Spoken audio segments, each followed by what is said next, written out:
칼럼. 이재명은 호남이 먼저 버린다. 실각 시나리오. 호남 기반 좌파 정당은 헌정사에서 3번 정권을 잡았다. DJP 연합으로 상징되는 김대중 정부는 김종필 세력과의 좌우 합작뿐 아니라 호남과 충청이 지역연대를 이뤘기에 대선 승리가 가능했다. 그 다음 두 번의 집권 공식은 호남의 지지를 받는 영남 후보였다. 노무현, 문재인 정부다. 민주당의 대주주인 DJ, 문재인 세력은 2022년 대선에서도 호남 출신 이낙연 대신 영남 후보 이재명을 후보로 선택했다. 그러나 중대범죄 혐의자 이재명은 검찰총장 출신 윤석열에게 꺾였다. 2017년 대선 후보 경선, 2022년 대선 본선에서 내리 실패한 이재명은 2027년의 대선 3수를 노리고 있다. 넘어야 할 산은 많다.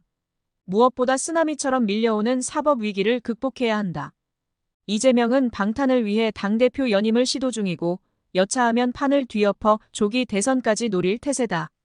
대통령이 되어 셀프 사면하는 게 유일한 살 길인 까닭이다. 이재명이 원대한 꿈을 달성하기 위해선 호남 민심을 붙잡아둬야 한다. 대주주들이 여전히 힘을 실어주고 바닥 여론도 받쳐줘야 한다. 차기 대선 후보를 결정하는 최대 변수는 호남의 권리당원들이다.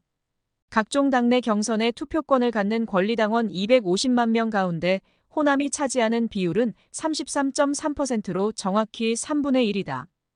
호남 주민이 전국 인구의 10분의 1인 점을 고려하면 민주당 열기를 짐작할 수 있다. 권역별로 권리당원을 가장 많이 보유한 곳은 수도권으로 39.7%인데 이 중 절반가량은 호남 출향민으로 추정된다. 호남 출신 유권자는 민주당의 주인 의식이 있으므로 투표 참여율도 다른 지역에 비해 월등하다. 이재명이 사법 위기를 뚫고 기사회생하기 위해선 호남이 지지를 보내는 영남 후보가 자기여야 되는 셈이다. 그런데 지금 진행 중인 민주당 전당대회 순회 경선에서 이상 기류가 감지됐다. 지난 주말 광주, 전남, 전북 권리당원 온라인 투표율이 22.64%에 그쳤다. 영남 광역자치단체 단위 투표율 4,050%의 절반에 해당한다. 민주당은 또 대명 분위기여서 투표 참여 동력이 낮아졌다고 애써 자위한다. 그러나 이재명에 대한 호남의 관심이 식었을 뿐 아니라 지지세도 확 떨어졌다는 분석이 많다.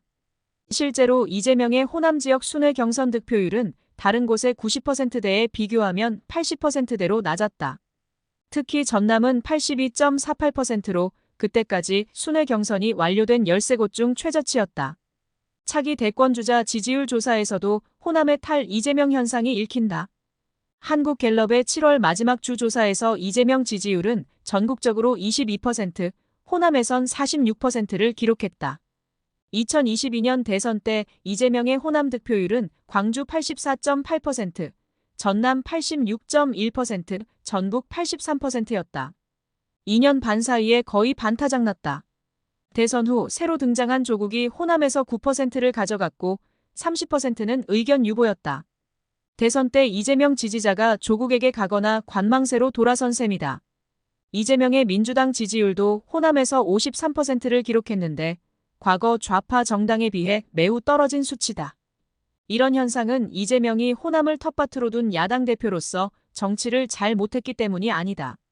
각종 특검법과 탄핵법들에 대해 호남 유권자의 반응은 대체로 긍정적이다. 이보다는 민주당의 유력한 차기 대선 후보가 사법 위기로 벼랑 끝에 몰린 상황의 원인이 있다. 대선 후 2년 반 동안은 그럭저럭 버텨왔으나 얼마 전 재판 로드맵이 나와버렸다. 4건의 재판 중 위증교사 사건은 9월 6일, 공직선거법 위반 사건은 9월 30일이 결심이다. 10월 중 2사건에 대해 1심 판결이 나온다. 지금까지 구호로만 들렸던 이재명 사법 위기가 실제 상황이 되는 순간이다.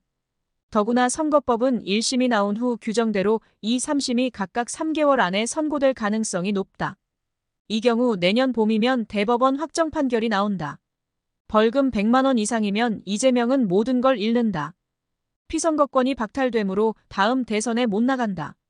민주당은 대선 때 보전받은 국고 434억 원을 토해야 한다. 이 상황에서 호남이 영남 출신 이재명의 위기를 그대로 떠안을 이유는 없다. 호남은 큰 선거 때마다 전략적 투표를 하는 곳으로 이름나 있다. 영남 대선 후보도 같은 맥락이다. 이재명의 대선 출마 자체가 불투명하면 차라리 지금부터 대안을 찾자는 게 호남 민심의 저변에 흐르는 전략일 수 있다.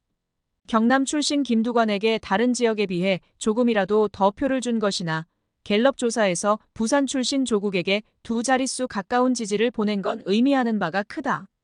여기다 복권을 기다리는 전 경남도지사 김경수도 대기하고 있다. 부산, 경남 출신인 노무현, 문재인에서 알 수 있듯이 원래는 호남의 지지를 받는 PK 후보가 좌파 정당의 승리 공식이었다. TK 출신인 이재명이 낙마하면 영남 후보가 아니라 PK 후보로 되돌아간다. 나아가 호남의 이재명 손절 움직임은 빠른 속도로 번지다가 1심 판결이 나오는 순간 정치적으로 실각하는 신호탄이 될지도 모른다. 이재명 지키기를 위해 벌어지는 국회의 난장판 구판이 호남 민심에 의해 정리될 것 같은 느낌이다.